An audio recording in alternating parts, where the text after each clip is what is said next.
Welcome to Mishna study, Masechet Kilayim, Perek Dalet Mishna Tet. Over here in this Mishnah, we're going to speak about a person whose vineyard is planted rows that are 16 amot apart, right? So 16 amot, one vine, one row of vines, 16 amot, another row of vines, another 16 amot, right? So it's really spaced out very far. Hanotiat karmo, shesh esre amma, mutar le'avi zera lesham. The person plants his vineyard, 16 amot apart. He's allowed to plant in between. That's Tanakama. Now, Amar Rabbi Yehuda. Ma'aseh bet Salmin. There was a case that happened in Salmin. A person planted his field 16 amot apart.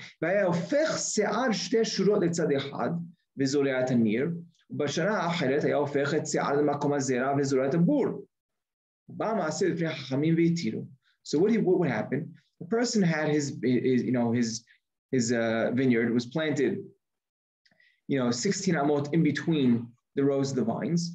And what would he do? He would take the rows of the vines and turn them inwards, right?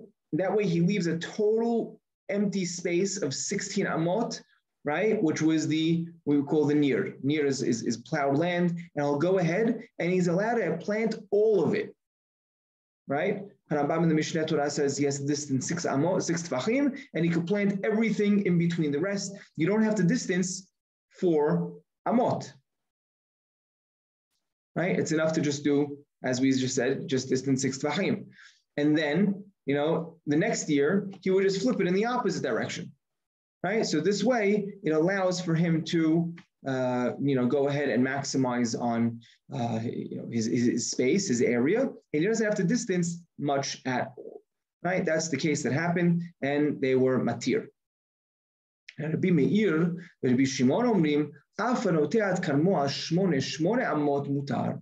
Rabbi Meir and Rabbi Shimon. It's interesting. Who are they arguing on? If they're arguing on this Mishnah, right? Then even if they flip this piece as if it was a vineyard that wasn't planted 16 amot apart, it was only planted 8 amot apart, and they flip it inwards, then it will be totally okay. That's how Rambam explains over here in the Mishnah Torah. Seemingly, though, according to the Pirush Mishnah, seemingly according in the Mishnah Torah, it does seem like that Rabbi Meir and Rabbi Shimon are arguing on last Mishnah. Last Mishnah, where we said you need to have at least 16 amot in between in order to plant something in between. Here comes Rabbi Meir and Rabbi Shimon and say that even if you have just 8 amot, you're allowed to plant in between. And halacha is like Rabbi Meir and like Rabbi Shimon.